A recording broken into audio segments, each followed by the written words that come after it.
Alright, now that my mic is unmuted, we can actually get into the semifinals of this Thursday Semi-Pro Cup Series. We have Overachievers playing against For the Rain. Of course, For the Rain was able to advance over their last opponents in quite an exciting game.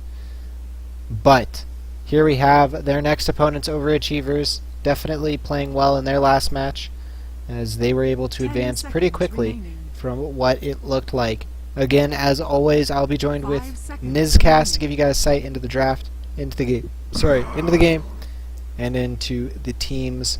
But I am excited for this match. Niz might be AFK, might be back, but when he returns, we will know for sure. Radiant team ban. We have Brew and Void getting banned out so far. Not too surprising there. Definitely common bans for lots of reasons. If you have been watching competitive Dota in the last few months, you definitely know a lot about Void and Brewmaster. Brewmaster having a lot of resurgence compared to pre-TI. Pre-TI was not a popular hero at all, but post-TI he's seen a lot of resurgence. There's been a lot of win rates to back his play as a hero, and for good reason. Next we are going to see Ember Spirit get banned out. And I assume that's because last game, even though their Ember Spirit kind of got wrecked middle lane, he still had a huge contribution in the later portions of that game. Yeah. Sorry, I'm back, by the way. I heard you clicking. Yeah, Ember Spirit has a lot of potential to do a lot of stuff in the mid game, and like we saw, he can come back. Even if he has a really bad start, he can come back and he can become a force as the game gets later and later and later. That's one of the advantages of him. He can snowball really hard, but he's also got that late game potential, and some teams really like to use him. Obviously we saw FTR use him last game, and maybe Overachievers struggle playing against the hero or whatever, or that's just counterproductive, or counters their play style or whatever in some way, and they struggle to deal with it. So whatever, they choose to ban it out. Kind of unconventional for what we normally expect, but it has freed up some other heroes that could potentially get picked. Terrorblade hasn't been banned. That's true, it hasn't been. But it's only been banned one game today so far, total in the first ban. But no, he's been banned every single one. Okay, so it doesn't get banned, and he gets through. First pick, Overachievers, and Skywrath Mage going to be the immediate fire back here. Razor, yeah. What else is left? Centaur's left, although we haven't seen a ton of Centaur tonight. He's been getting banned out in like the second set of bans. We've seen a lot of Prophet. Well, he was never really picked up early on. It was always the end of the second stage or the last pick, which was really weird. Viper's still around.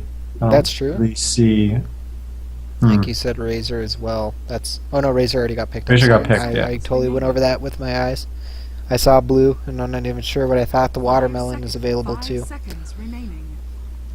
Lots of potential here, but we'll see what they want to go with the Terrorblade. I feel like part of Terrorblade's weakness is his laning stage, but he still is a decently strong laner. You just need the right supports to make him a good laner, I feel like. Yeah. Okay, they go Nature's Prophet. So Ultimate Rat right now. At least that's their first. You're gonna lose towers. It's gonna happen. Well, the question is, do they lose towers and get anything, or do they just lose towers? Because that's really what For the Rain has to be thinking about. Because there's going to be some towers that they're going to lose pretty easily, but there's got to be other towers where they're going to have to take a fight, and right now they don't really have the means to do so. I like the Sand King ban from Overachievers. I'd really like to see a Tidehunter ban, because Blink Ravage is one hell of a great way to take a pushing lineup and make it fight you where it doesn't want to, especially with a huge Ravage. But we'll see. Yeah, they don't really have, like, Tidehunter doesn't really fit into their lineup, so maybe banning it here is good, because FTR could definitely run it. Oh, Bat Rider's also strong. He can pull somebody out. How do you think Storm does against Terrorblade? Because he wrecks Prophet. When it comes it's okay. I think Storm isn't the strongest mid right now. Like, I think he for a while, Storm's kind of struggled against a lot of mids in the current meta. So then what about So- Storm carry? What's your opinion on that, my good friend? No. No, you no. You think it no. Never? Ever? Or very situationally rare? It's almost, I know it's drastically different, but I almost have the same opinion of it as I have about putting like I mentioned earlier, about putting the Tide in your safe lane farming position with the tri-lane. I just don't think you can afford to run that kind of thing right now. I think you need to put something that's going to have a much larger impact with a lot more farm. Storm can do that, but I mean, then you've got to somehow deal with the XP distribution, and Storm really likes XP, so it just makes it tough. It makes it really, really tough. Well, fair enough. We'll see what their plan is. Of course, Rasta and Skywrath are one very common support duo, but for good reason. They get ganks very well together. They take towers very well together, because obviously Skywrath Mage is a threatening presence, and so is their ganking potential. Shadow Shaman obviously is the one who takes the towers. He can do it by himself as well. But Invoker, interesting decision. They've picked 3 cores. Yeah. And there's the Centaur. So For the Rain is like, look, you guys have a really greedy like split push lineup. It takes you a long time to get online, and you guys are wanting to be spread out across the map. We're gonna have a Skywrath, we're gonna have a Shadow Shaman, we're gonna have a Centaur. All 3 of them who love to gank that kind of lineup all the time, and just non-stop go on it. What's interesting is that OA doesn't really have many weaknesses. It's not like they can get completely dominated in one lane that they choose to go with. And now they basically, with their 3rd pick, they ended up forcing For the Rain to show, okay, who's going to be your carry, who's going to be your off lane. Pick one of them. Or who's going to be your mid, whatever. Pick one of them, and it's going to be very, very telling. And then we can pick our supports to counter it in some way. Ogre Magi's, oh my goodness. This team's so good. I agree with you. The one thing I disagree, though, is I feel like For the Rain has a great potential to not win the lanes, but roam to win a lane. Because Invoker, Prophet, and Terrorblade... You say that, but you don't know what the supports are on the other side yet. Right, that's true. true. Make it difficult. Right, but, I mean, on the other token, if the supports are a defensive tri-lane, that doesn't mean they can necessarily protect an Invoker that easily. So, but I see that's what I think that's really great about this draft, is that you say, oh yeah, if they pick the supports that won't be able to protect the Invoker, blah, blah, blah. This is the point where they can say, we need the supports to protect our Invoker for that potential situation, and they can do that. So just opt to leave Terrorblade a little bit more on his own. And Slark is a very interesting, do that. But that's definitely towards the notion of we want to pressure you, and we want to pressure you hard. Yeah. Like, For the Rain, like, you know, despite our disagreements about, you know, how we feel about the killing potential that For the Rain has against overachievers, For the Rain definitely is going to come out of the gates gunning. And if they can get kills and latch on to targets, pun intended, and just gun them down like they're meant to do and get a good snowball, overachievers could fall behind very quickly. But, like you said, they do have tools to deal with it. And they do still have this like nice versatility of a support pickup in the last pick here. Which I think is going to be Venge. Venge or You know, I also really like Shadow Demon here personally, but I feel like Shadow Demon's leaves a little bit wanting. Like there's not enough damage with the Shadow Demon. I don't know. You know I love Shadow Demon. I also love Venge, but I just think Venge is kind of the better option. I think it scales better. Exactly. I don't think the Purge is necessarily that good in this game. The Disrupt is still defensive, but you've got Swap on Venge that you can use the same way as a defensive mechanic if needed. You've got... It's even better technically because you take them away from the fight. I mean, the Venge isn't really giving you counter push, but it's something your team's kind of lacking. Their push isn't even summon based though, so it's not like you need that much counter push. Yeah, it gives you another stun, which helps with the ganking and roaming. It's She's 10 seconds remaining. Ooh, greedy, greedy, greedy. Diet team. Why? That's crazy. They just picked the greediest lineup I've seen all night into the most aggressive lineup Just- I've seen all night. Very greedy. Well, we're going to see what happens here. We'll get into the introductions before we get into talking about this match. Of course, on the Radiant side for this semifinals, we have overachievers. They're going to be picking or having their players playing quite the greedy lineup, as Follow the Reaper is going to take the disgusting hero, as Pyrian Flax would say, aka Terrorblade. We have Pumpkin Dota on Silencer, Titty Squeeze. Mystery CT going to be on the Ogre Magi, Big Rock going to be on the Invoker middle, and finally Salfoyu is going to be on the Nature's Prophet off lane. Alright, on this dire side we have FTR, or For the Rain. We've got two players using Chinese names in both Razor and Skywrath Mage. We've got at Kong Use.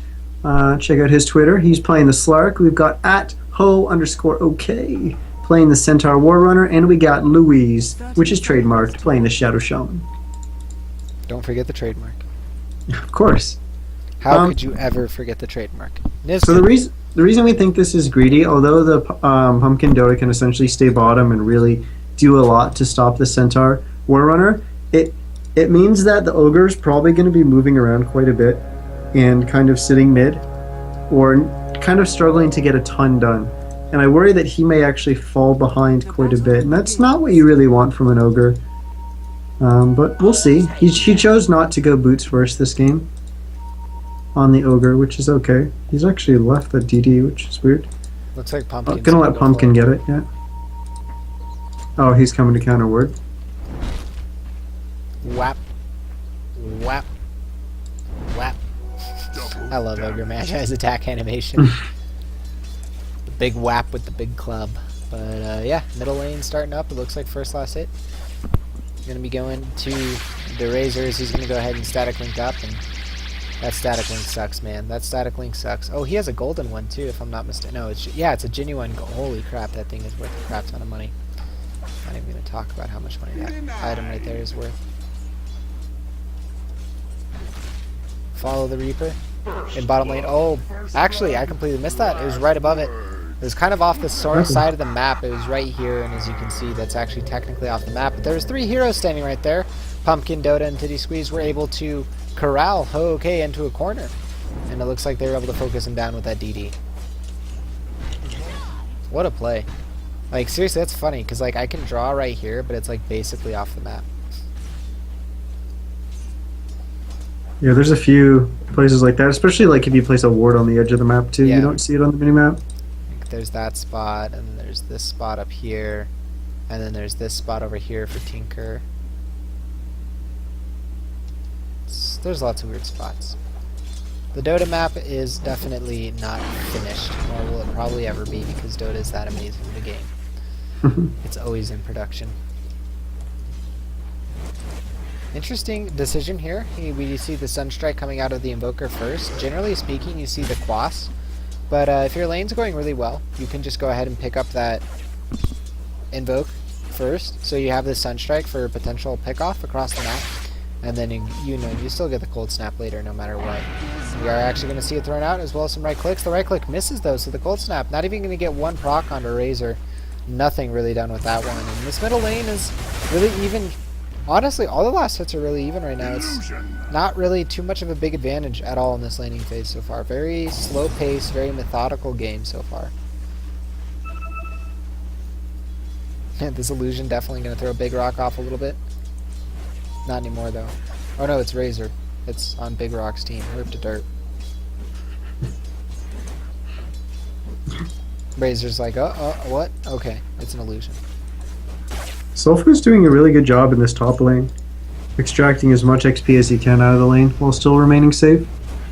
Doing a good job playing his Prophet. Yeah, 7 less hits is not bad at all, considering the lane he's up against. Now make it 9. Smoke up from the supports. That was actually in vision of the Radiant. If Sulfoyu was looking, they probably would have seen that. Now, if they did or didn't, remains to be seen. As Big Rock is obviously going to be behind the tower right now because he's farming up a creep wave. But after this creep wave is done, you definitely are going to see him move out into the lane. Because I don't think they saw it. And yeah, they could choose to wrap around from the flank here. I think that's sometimes the better decision. And they are going to go ahead and opt for that. And they're just going to have Razor go ahead and push this creep wave. And they're probably going to dive the tower here. So get ready for this action. Any second now. Oh, now the smoke's blown. Now they see him. Oh no, they see him. The ping's out. Oh no. A little bit of indecision. They should have just dove the tower, I think. Like, just straight up dive it. Cold now snap, he's in so much trouble. Now, Sunstrike gonna land. Soulful gonna get an easy kill here. And oh no, FTR gonna give up a second kill here. First one not a given up kill, but definitely the second one is indecision makes the better of them. Ogre Magi even steals the rune, calling it his mine. Mine? If you guys have seen Finding Nemo, if you haven't, go watch it right now. Right now, it's more important than this cast. Stun, last Centaur. word, right clicks, and actually Centaur. Probably as dead as Finding Nemo is a good movie, guys. He's going to be in the ground. And Terrorblade, the one thing that does make him a good laner is Metamorphosis. Sleeping with the fishes. So many references, but I'm sorry if you really haven't seen Finding Nemo, because that was a decent joke. That was definitely a decent joke. But yeah, no, Terrorblade's laning stage is not that bad. It is bad like all strong late game carries, but it's not that bad because of Metamorphosis. And you can see the kill was gained by that, but this tower, this is why this hero gets banned all the time. Just absolutely chunked away at. And these illusions do so much damage too. Like, they actually do a ridiculous amount of damage. They do as much as this hero does out of Metamorphosis. Just about. Why is that fair? Oh, actually, no. Maybe Hoke might be in trouble. No, he's going to be okay. He's going to be able to get away. But Terrorblade does claim that tower, and that's a big thing. First tower down, 5 minutes in, and the right click goes to Terrorblade. He has an Acuring already. He's going to be close to his power treads, and then drums, and then... I mean, you can probably spell the rest of it for us, Niz. It's 2 letters. I got nothing. Oh. Well, it is well played. For those of you who guessed that. Not GG. We need a GG button for this cast, Niz. GG! You just yelled. Midas. How do you feel about that on the Slark? That's a very... I feel sad for Titty Squeeze right now, but he Oh, isn't. yeah, he hasn't got the TP, I think. Oh, that right click was so close to hitting him, but I don't think it would have been enough damage either way. Oh, it might have been because of the DD. But yeah, Niz, how do you feel about Midas Slark? Because this is a very hot, like, I think a very hotly debated hero to get Midas on.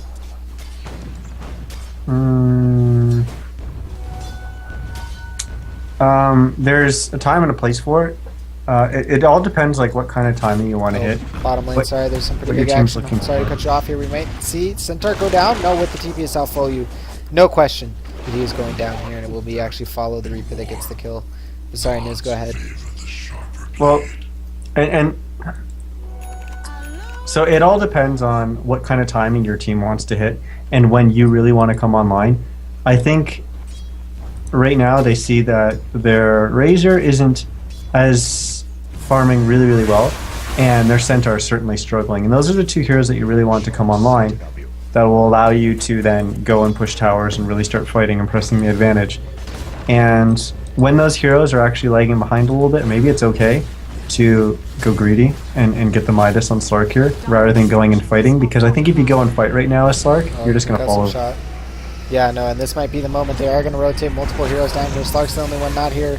Hex goes out on to follow the Reaper as they are going to chase the Silencer. TP's out in the last second. Kitty Squeeze on the Ogre is going to get caught off on the left side and get stunned up and cleaned up. They will defend this tower in the end, but they only get a support kill out of it for rotating 4 heroes.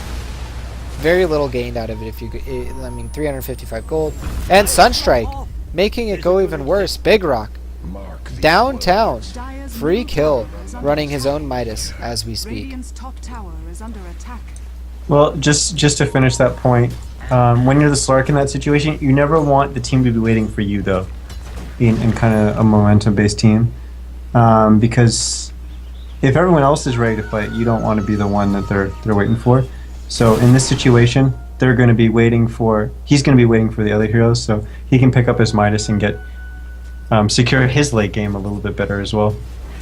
And that'll allow him to move around and do more on the map while still generating gold. Whereas if he doesn't have Midas, he can't do that and he'll actually fall behind in terms of item progression if they do too much moving around.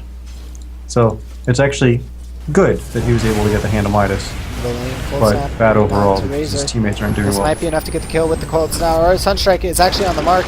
And now with 4 heroes congregating here, they're definitely going to be able to get that kill. TP in from Luis. Not going to be able to stop that or even turn anything around. And now the Radiant side looks to continue this 6-1 advantage. If we go to the gold and the experience graph, has definitely been an all over the place show, but the net worth definitely showing that the Radiant side is far ahead in that respect. And of course, if we go to the net worths, we can see that the only hero who's close is the Slark, but the Slark hasn't done anything with his farm, whereas the other heroes have gotten their farm by doing stuff. So there's always that thought to keep in mind. Razor TPing in the middle lane, gonna throw out the plasma field, wants to try to focus this up. And they will be able to defend their tower in the end. Slark continues to farm. But yeah, I kind of feel like the same thing that you do is that the Slark, maybe this wasn't the game for Midas. His team really does need a game changer right now, and they're barely... I see, actually, I don't agree with you. Oh, you feel like it's the opposite this game? Yeah, I feel like this is okay, because I don't feel like he can go fight at all right now. I mean, with Stampede, do you think he could have... I don't know. Anyway, Stampede bottom lane. Pumpkin Dota caught out alone. Easy cleanup kill, as he was completely by himself, pinged out by, it looks like Terrorblade. I don't know what was going on over there, but something happened that wasn't on their playbook. They lose a hero for it. So yeah, so there's maybe a little bit of disagreement there. I kind of feel like you could use the Slark to catch your team back up, but you know, there's definitely but how? a lot like, I mean, he's gonna have 2,000 more gold than he has right now, probably. well, I mean, considering he only That's not even. That's actually not even fair to say he's gonna have 2,000. He's gonna have less than 2,000. yeah, I mean, So what does 2,500 gold get him and allow him to do for your team? It doesn't. It's not even a Shadow Blade if you want to go that. I think of it more as the potential of him and like Razor and him and Centaur together with like Leap and the Centaur ultimate. They weren't doing so well, but you know, there's definitely a lot of logic in what he's doing right now, and it's working out for them. They have gotten 2 return kills. Their team's been playing well across the map, and you know, I can become a believer. I can do it. Okay. I'm willing. Okay.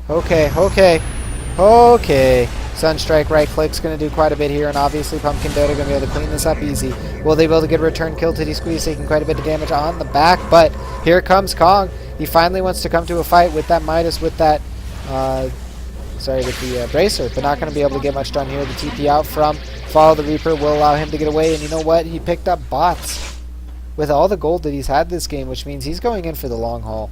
And to be fair, bots early on Terrorblade could go pretty poorly for your not his team, but the other team, because of how much split presence they have. And already middle lane gonna fall from that split presence. Oh, Kong wants to try to get the kill, misses the leap, however, is going to pop the ultimate to try to stop any of that follow-up. Great body blocks, though. Amazing body blocks. Absolutely perfect body blocks coming out of Big Rock. Going to be able to turn him into a kill. Oh my god, that was huge. Sick body blocks there. Sick body blocks.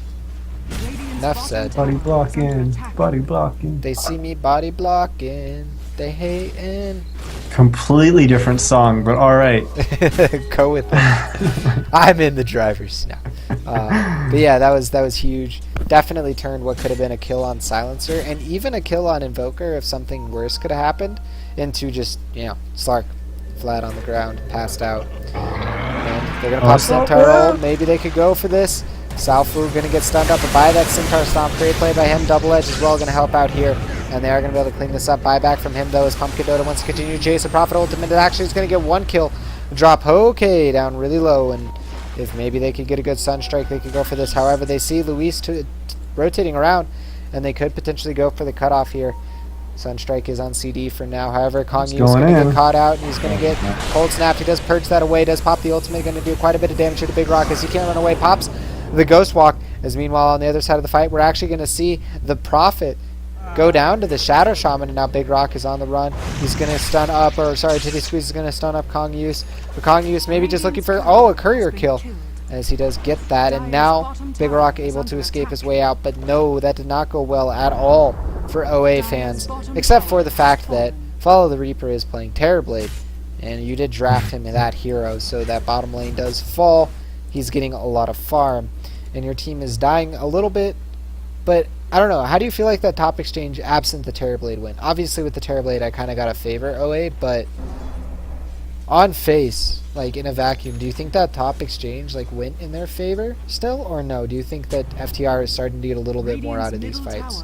Look at the bottom right. That allowed Centaur to get his blink, so I think that's actually pretty big for the Dire side. That's a pretty game-changing thing. He was really struggling in terms of getting his blink.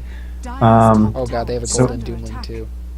Dire's structures are fortified. Over time, I think it's Double damage. RaptorZ is looking it's at going 1,000 FTR's favor or $1,000. in that kind of situation, in that engagement. I think it went slightly FTR favored. There was a buyback on OA from Solfu, I believe. That ended up being a dieback. And now the rotation around Oh, by OA, he they're got going to killed. actually see. Great. Stampede, though, is actually going to allow Skywrath Mage to get away there in that moment. Here we go. Here comes the blink Might be able to Centaur. get away, and no, he doesn't even Sorry, get the blink blink right off. now. He does Oh, get he's on cooldown. Shockwave, but now Deafening Blast is going to end. The blink stomp is there, and they're going to be able to clean up Titty Squeeze. However, this is a support kill, when maybe he could have potentially gone for Big Rock. Maybe he could have gone for someone else. But they get the kill. Clean. No return, which is very important. Well, that's a little kill. Getting themselves back in the game, right? Those All little while kills. Follow the Reaper's like, you know what I like doing? I like farming. Stun. Cold Snap onto Luis. It looks like they're actually going to chase onto Big Rock here. They have the leap. It lands. Big Rock is in trouble. He doesn't have Invoke, so he's not going to be able to get a Cold Snap. He's actually going to fall here, and Multicast going to do something here, but now the Slark's going to have access to his leap again, choosing to go for Pumpkin Dota, and this is probably the better decision. However, a Great Time Silence is going to prevent the Purge, so he won't be able to get that off. He does have access to his ultimate, so he could try to turn this if he wanted to. Top tower does end up going down to Razor. And the fight recap shows us definitely a big exchange, as 329 gold was lost by Invoker, 699 gained by the Dire. Starting to tip back down to FTR, even with Terrorblade. Well, I worry a little bit because Slark hasn't really, like, he's picked up drums. 1,500 gold to his name right now, so an item's coming, but Do you think it's Basher or Yasha? I have no idea. Oh, Sunstrike off the mark, but the stun, double multicast. Yes, yes. Things out the ward. Yep, definitely obvious there. As if it wasn't obvious when the Skywrath Mage died, it's definitely obvious now. And I like how this ward doesn't have a thing sticking out of the ground. I'm glad somebody made a ward that doesn't have something. Oh, I actually hate it. I hate that it's doing what it's doing right now, where Oh, like really? comes up and spins around. I hate wards that are like have animations. Oh, because they're harder to de-ward than is. I just don't like it. I like it Oh, just you being use personal clean. preference. Yeah. Well, I was always on the fence of whether or not I use that script command, whatever it's called, to switch the game back to all default cosmetics. oh yeah, because you can do that, huh? Yeah. I forget what the command is, but Yeah, no, it's definitely out there. Anyways, nor Nor here nor there. Follow the Reaper is here, is getting quite a bit of farming. He's oh, picked up that drums, like you said, Blink Dagger, Oh, Slark, Slow Loda. A little bit of Loda influence on this guy's play here. He wants to go for that. Not a bad decision. It's definitely very strong. However, it's also high risk, high reward. Blink Dagger is always that kind of item, just because Blink Dagger gives you 0 stats. It can help you live through situations that you shouldn't by great fogging and great blink juking, but at the same time, blinking and dying could be very bad for your team. So we'll see how well it works out for him. looks like they're grouping up to smoke, and they do. Behind the Slark, which is an important note too, and Slark wasn't, like, this wasn't obvious at all. They played this out very well. Slark kind of is making this look like he's not It's good bait. anywhere near any of his team, and he will be able to blink in and initiate here on Big Rock. Fish He learned how chooses to to bait. actually know the initiation is over here on Pumpkin Dota. They're going to get him before the global goes off, and now Big Rock getting gone on Latch does hit. They do have the dust, and they're going to pop it. Big Rock going to fall here. They're going to lose. Shadow Shaman off the bat, but Shadow Shaman got his wards off. That's all that matters. A great Mystic Flare doing something, but Follow the Reaper going to try to turn here. Gets the Sunder onto Kong, but Kong going to run off into the fog to get that healed up, and the right clicks are going on to Follow the Reaper. Will he get out alive? The answer is yes. However, they still lose their middle tier 1 tower. They still lost 2 heroes. And Follow the Reaper is forced out of lane to not get any farm. Meanwhile, Salfoyu is actually going to go down too. Koguse with a great leap off the side, healing up with that ultimate. Great use of Slark's mechanics with that Blink Dagger. And we can already see it paying off pretty well for them. Yeah, they got a tower. They got 2 kills. It worked out for them quite well. And they forced Follow the Reaper to not be farming. Yeah, he actually almost died there. Had they gotten the kill on him, it would have been even bigger. But just the fact that he was there and not farming was pretty big. Yeah, he has a ton of unreliable gold, but you only lose so much so quickly. Yep.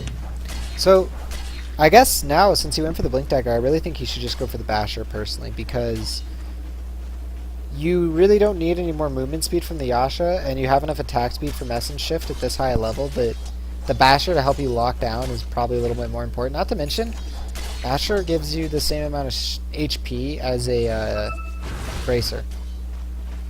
Well, time will tell. He's probably about 500 gold away from buying his next item. Because he's got quite a bit of reliable gold, and I'm sure he doesn't want to use that up. No, he does not. He wants that buyback. But he might also not be paying attention to that. That is something that does slip out of players' minds sometimes towards the, amateur and semi-pro level. But we'll see. We will see. It's definitely something you should pay attention to in any game you play, pub or competitive. Always be managing reliable gold. Always be managing all of your important mechanics. Never play half-assed. Unless you're playing a ability draft, then you can do whatever the hell you want. Because it's fun as hell. And if you haven't played it, go play it now. Looks like initiation bottom lane, Salfoyu, big trouble. Blink stomp by Ho, okay, and they're going to be able to get that kill. And they're slowly bringing this game back into their favor. They've brought what was literally a disadvantage in net worth over almost to 5k, now slightly in their favor, closer to 1k. However, the experience earned is definitely going in FTR favor, and that's mainly because of how much they're split apart. And the fact that they have multiple level 11 cores, a level 12. They're Slark's level 14, sure, but Centaur's still only level 11. Supports are sitting at level 9 and 8. Actually, what is the big difference, to be fair? The level difference is... I guess it's just because it's concentrated on Slark. Yeah. It's really the 214s.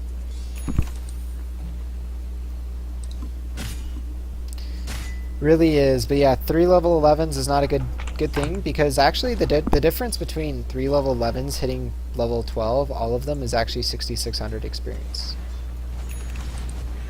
Because it's 2,200 to go from 11 to 12.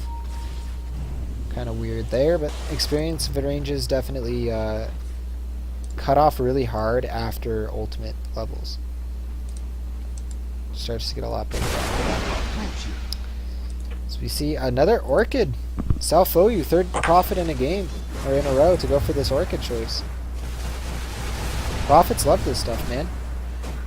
Took him. Well, that's the old build too, right? Like, we used to see that every game, and then we stopped seeing it. Treads Orchid, yeah. And then we saw, when Bulldog first brought out the Blink, everyone was like, what? And then everyone builds it now. Definitely a very diverse hero in his builds, but the Dire Side smoked up, looking to go for a kill here. I don't think they'll find anything, at least not in the immediate future. Most of the Radiant heroes are way over here, as you can see. Far and away from this smoking. Well, there was obviously the Dire Side was pushing. They were expecting someone to come down and farm that up. But they will get this tower, which didn't happen. For no trade, too. There's no one in position for the Radiant side to do any trading. They will spot out Koguse, who does go for the creep skip here, and they do look to posture up middle here, but honestly I feel like the Dire side's going to be to the bottom T2 before the Radiant side's the middle T2 or any other tower. And if they try to rotate to defend this tower, they're going to hit 4 heroes that they don't know are here, and oh no, Big Rock hexed up, stunned up, and there's Mr. Flare going to clean him up. Free kill. Skywrath Mage, one to net that one up. And they're going to continue to push here. Well, a little interesting that they didn't just go bottom and push that. Now they're going to be waiting around, and Big Rock's going to be back up before they're at the tower. Salfoyu, you're going to TP out here. He should be able to get away. Good leap though, however, Tether does get snapped when you TP away, so he's going to be perfectly fine. If Tether prevented TP, that would be the day of Slark. That would be the patch of Slark, pretty much. Did you ever play Han? I don't remember. No, right? Yeah, well, like 300 games of it. Puppet Master, where the thing pulled you back. That would Oh. be awesome if it worked on TPs. Oh, I didn't remember that interaction because I didn't play it enough. But No, it didn't work on TPs, but it would have been awesome if it did in that situation. oh, okay, I know what you're talking about. Yeah, Puppet Master was basically Shadow Shaman, but a nuker instead, right? No, I wouldn't. No. He was his own hero. He was a Fair crazy enough. hero. Yeah, he was Best one design of my artist. favorite heroes to play. It's been so long. Him and Wretched Hag were my go-to Yep. heroes. But looks like Radiance pick up. Did I really just see Radiance? Yeah, Radiance on Follow the Reaper. Yikes. I don't like this personally. How do you feel about this? I'm with you on that. I don't like it either.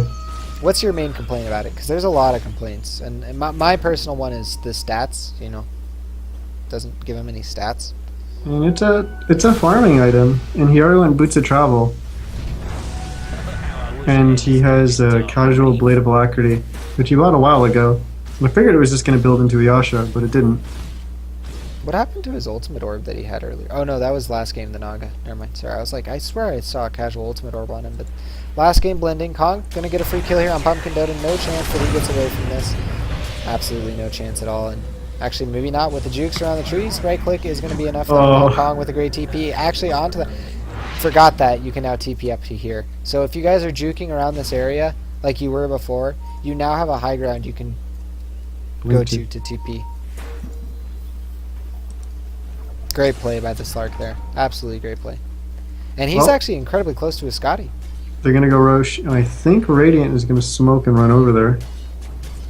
It's looking very smoky. It is. They What? look like they brought the tobacco. No, they don't have brought the tobacco. They don't have any. They need to go. Oh no, they do. Ogre They'd have one on Ogre. Yeah, okay. He has it, but Scotty now up on Slark. That's scary. Slark is one tanky little fish now. They successfully prevented the Roche. By They not did it. doing anything. That was weird. But honestly, I think right now with the Scotty, this is a big turning point for FTR. Slark Yeah. is literally twice as hard to kill than he was before. Well, Terrorblade has finished the Yasha. More Yeah, important that oh, I go believe ahead, sorry. Follow the Reaper is normally their mid player, and of course Big Rock is a stand-in for them. He doesn't normally play with OA, and he's playing that mid invoker. So maybe they are doing a little bit of role switching there. Yeah, definitely, maybe he just prefers this build in pubs and is more comfortable with it. And, honestly, when it comes to competitive matches, if you're more comfortable with a build because that's what you've played in pubs, you should probably do that build unless it's glaringly wrong. And in this case, the Radiance isn't that glaringly wrong that he shouldn't have gone for it. So if he's more comfortable with this, I like that decision for that logic alone, but no way to know that, obviously. We see the Nature's Prophet going to be going back in for a Necrobook here. Looks like they want to continue the push potential. Sunstrike, scouting out something. Not sure, it was just middle lane to help push out that. Of course, you can do that with Sunstrike if you want. Sometimes a waste of mana, sometimes not. Just depends. But there they go. With that, Scotty going to go straight into the Roche pit here. Looks like Kong Use is going to turn back into it as soon as those forages are gone. And this is going to be a quick Roche, of course, because they have the Rost awards. It's a lot of extra damage. However, Rost is only level 9, to be fair. Rost is actually really weak as far as wards go. Only 42 damage right now. Well, 40 to 45, sorry. I forgot that they have a random value. I forgot that. And it looks like Follow the Reaper. They actually want to stop this. Skywrath Mage dropping down to 260 HP, taking quite a bit of damage. Will actually fall to that last right click. Big Rock in the middle of this fight for Dire Heroes is going to fall. And now the fight is breaking out even harder, but there's just too much damage for Follow the Reaper. Holy hell, as he's going to kill 2. Make it 3. Oh, no. Not 3. I don't know. Oh, no. He is going to get it. No, he's not. The leap. The last second, maybe he gets the blink off. The blink, yes, he does. Slark will get away alive, but a double kill for Follow the Reaper, and now, with this creep wave just casually sitting nearby here, they can already take this tower. They could even go for a tier 3 here because they have it terribly. And they're going to because they have it terribly. And suddenly, This game comes right back to OA. Dire's middle tower Yeah. is under attack. I guess they're not going to go full commit, but I mean, even these 2 illusions just staying here are going to do an insane amount of damage. They will get cleaned up, but 300 damage under that tower. Roche down to 200 or 2700 HP. Going to be very easy for the Radiant side to clean up. They're coming, but it's gonna be too late. Yeah, it looks Slark like it's definitely is- going to be too late. Slark might attempt the blink steal. No. Yes. Oh, he does, but too late, way too late. He's not even going to get any chance at the Aegis. He does, however, pick off the Prophet, and that might be helpful at the beginning, but the silence going to prevent his escape. However, great Stampede. Follow the Reaper, going to get killed off, and there goes the Aegis. They've already lost it, but can they get the second kill on him? Luis actually getting killed by just the Mantle Illusions.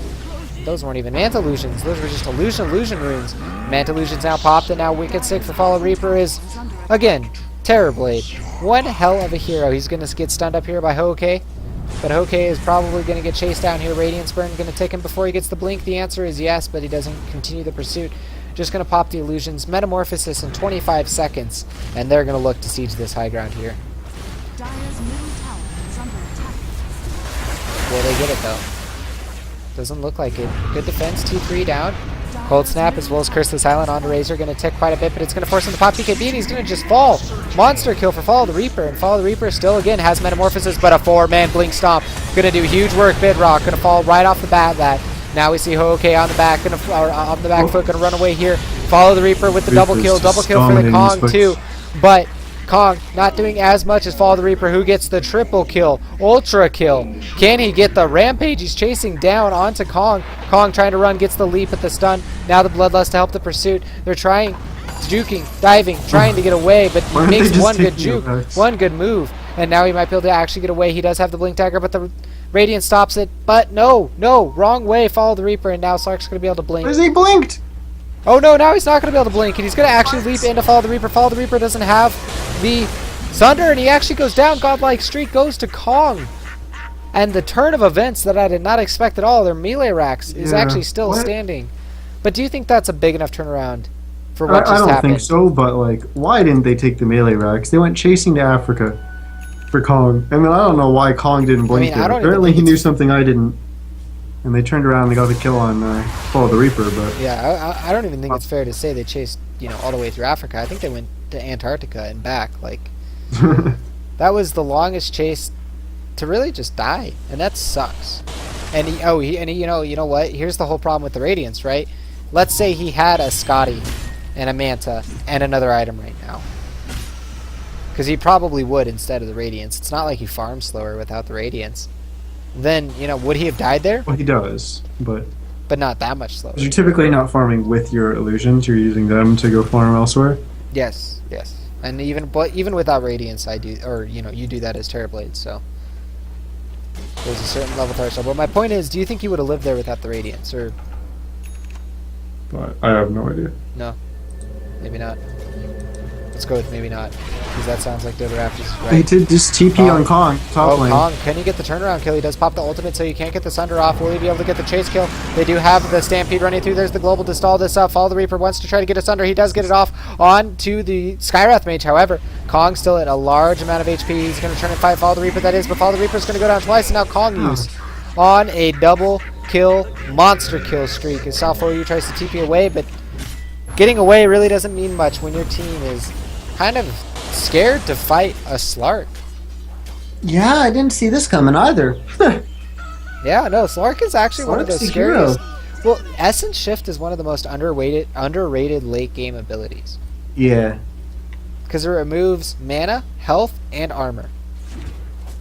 Takes 7 to remove armor, obviously, but it does remove all of that. As we see, Kong Yu's going to get Deafening Blasted up, as well as the right clicks are there to help. There's a good stun going to come up from Ogre Magi. However, the Purge is going to stop that, as well as a good time leap. Going to stop the Ignite from actually landing on him. He's going to be able to escape from that. And needed to do that, because he was a little deep for that kill on Silencer, but still, his team definitely pulling back what was potentially going to be a never-ending climb for OA. I mean, if you go to the experience and gold graphs, it was looking to spike straight up, Miz. Yeah, it was not looking good, that's for sure. And There's that Basher finally. the fact that they didn't go for those racks could be important. I thought the game was just going to be over and OA was going to win from that point. And yeah, they should have got the racks, but in the end, it wasn't going to be the biggest deal. But well, it looks like the game's going a little different than I would have expected from that moment. As this Slark is taking the game back, and his team is actually smoked up. They're lurking around the mid lane. As Slark is just farming the jungle. I think he's going to join up with them after this camp. Or they might just go into the top lane here. Short. Maybe they're just going to bait the Slark. But no, they should push out this lane with the Slark and then have the rest of the team ready to jump on anyone that comes to defend. Or they might just show, which is what they're going to do. They're going to show. The smoke was ending at that moment. Oh, they might actually get the courier. Did see that it does get killed, and that's the Scotty for Terrorblade. And 2 ultimate orbs is not quite as good as a Scotty. It's only 5 more stats technically, but you also get that 250 HP from the soul, not the soul booster component, the point booster component. Of course, that slow is part of the OOV, but and that was important. So important that Pumpkin Dota decided just to leave the game. yeah, he's done. He quit. He's like, you know what, guys, we can't win without that 1475 gold. He just did the accidental reconnect after rage quitting, so expect him to disconnect any moment now. No, but that is huge. You know, obviously, any item that's going to allow you to finish, that's going to allow you to finish a big item, especially like in a tier or whatever it's referred to, item like Scotty, like that's one of the strongest items in the game in terms of gold worth and all that. And just him not being able to finish that is going to be huge for these team fights, especially when Slark has become a problem. Yeah, that is true. That's actually the big terrifying point. And I don't even know if Sunder is like going to help Terrorblade that much in these fights at all with the Basher now. Like, and you know it comes after Basher, Abyssal, and that's even worse because then you have a right-click stun that lasts for 2 seconds.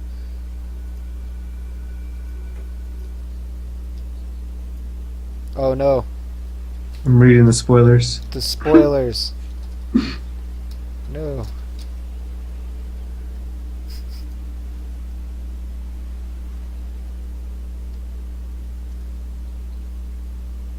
I prefer watching the other game.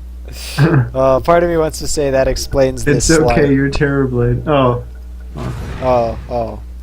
My comment was way meaner than yours, Niz. Filthy Terrorblade picker. Filthy Terrorblade pickers. But we are going to be seeing that Abyssal up pretty soon on Slark, and that's where I think it becomes... That's huge, too. That's like... I feel like that's the critical mass where Slark can just win a game by himself. Well, that allows you to stop the Sunder. Exactly. That's gigantic. And, well, or... you don't TB has half health, essentially, if he can't Sunder. Well, not only that, I mean... let's say he leeches onto somebody else who wants to try to run away, or, you know, somebody's there to, you know, stun him.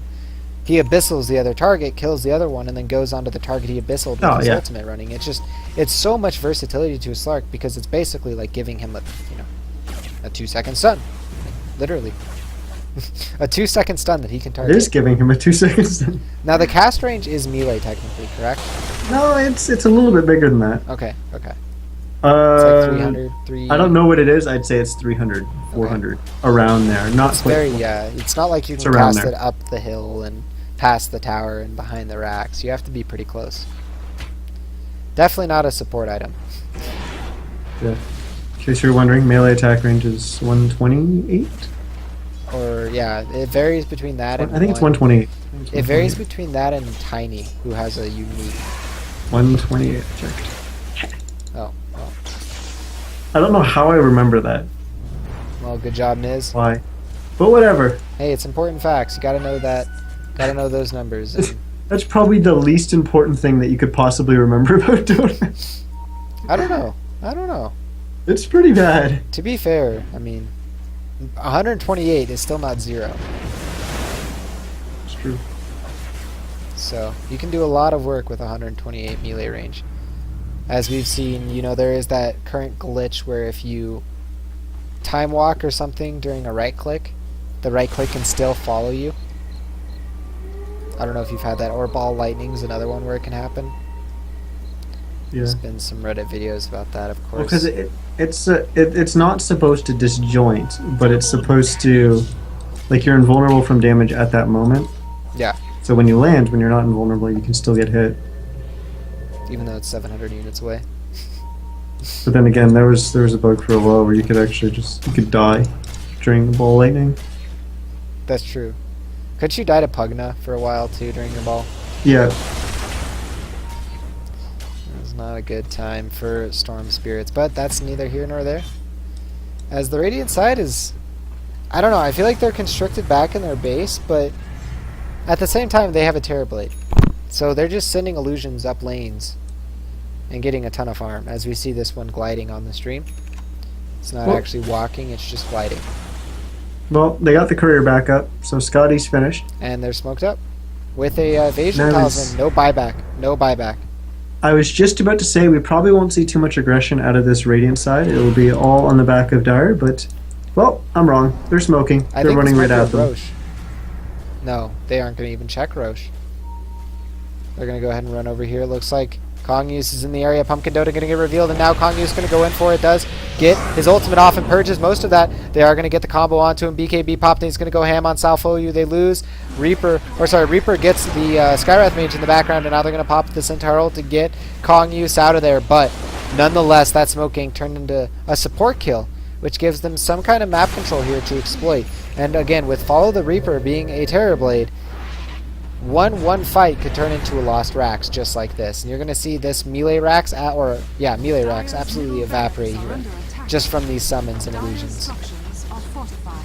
And I almost like like how that he's Rax spreading should them already out be dead. too. This is huge. I love how he spreads these out. You can't focus Yeah. these. Attack. Dire's middle barracks. You have to go one by one, and you can't. So Rax goes down, free.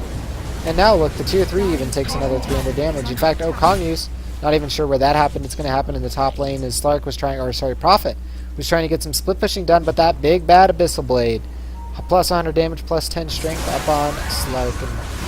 And man, a Slark this hitting is for disgusting. 300 damage already. I want to point out that if he didn't get the Midas, this wouldn't be happening. He wouldn't have gotten this item progression. That's true. Midas on Slark does allow him to do what he is doing. Oh, if they knew how close they were to a Roche spawn. I typically don't like Midas, like, at all. I don't really like the item. I understand there's times to pick it up, and I'm okay with that, but I typically don't like it. I want to go fight.